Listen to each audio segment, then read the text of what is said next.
Perkenalkan, nama saya Fatata Yarosyada dengan NIM 230230020 dari Prodi BKPI 6A.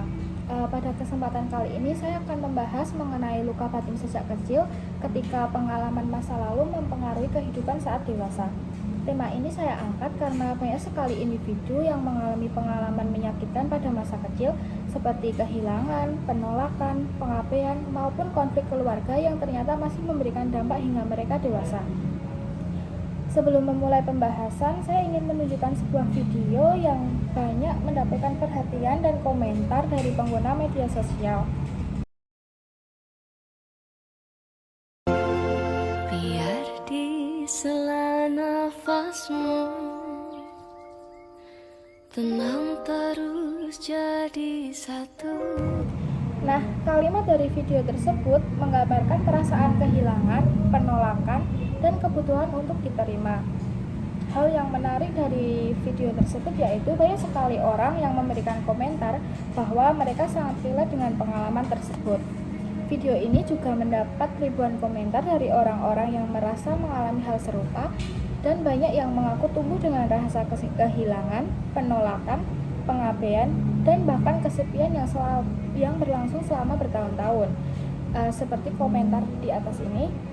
Nah, komentar-komentar tersebut menunjukkan adanya rasa takut ditinggalkan, sulit mempercayai orang lain akibat pengalaman masa lalu. Kira-kira teman-teman tahu nggak sih perbedaan antara luka batin dan trauma emosional?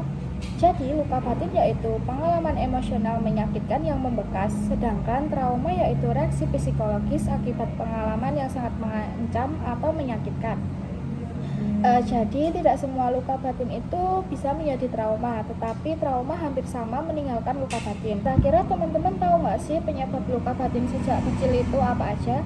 Jadi penyebab luka batin sejak kecil yang pertama yaitu karena adanya konflik dari orang tua, pengabaian emosional, bullying, kehilangan orang yang dicintai, dan kekerasan secara verbal.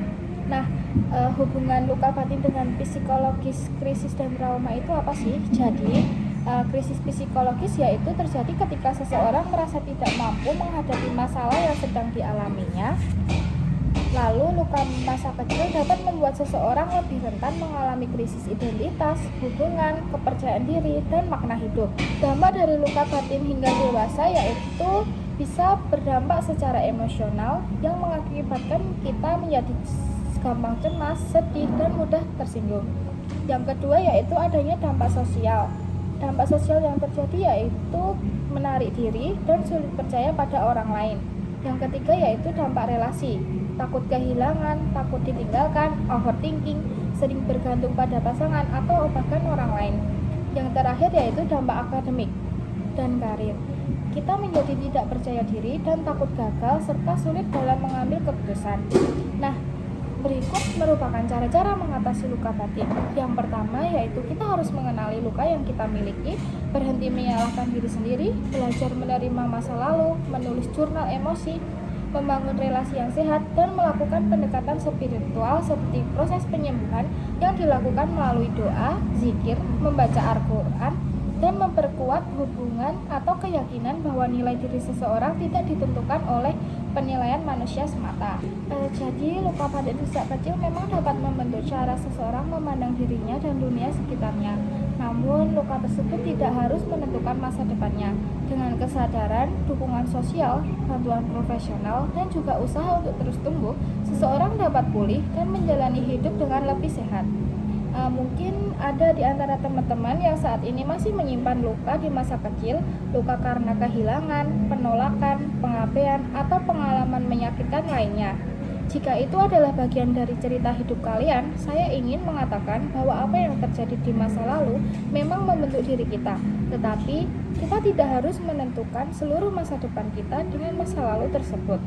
Kita juga tidak bisa mengubah apa yang pernah terjadi, tetapi kita bisa memilih bagaimana kita melangkah setelahnya. Kita berhak untuk bertumbuh, berhak untuk sembuh, dan berhak untuk menjalani hidup yang lebih baik lagi. Dalam Islam, Allah tidak pernah menilai seseorang berdasarkan luka yang pernah ia alami, tetapi berdasarkan usaha dan ketangguhannya dalam menjalani kehidupan. Allah juga berfirman dalam Quran Surat Al-Insyirah ayat 5-6, karena sesungguhnya bersama kesulitan ada kemudahan.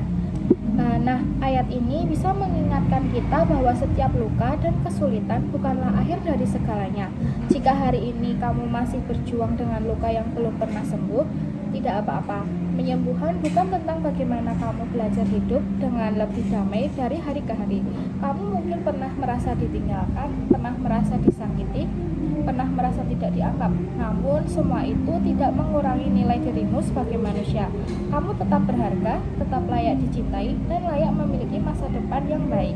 Terima kasih sudah menyimak video ini. Semoga pembahasan tentang luka batin sejak kecil dapat menambah pemahaman kita mengenai pentingnya kesehatan mental dan proses penyembuhan diri. Wassalamualaikum warahmatullahi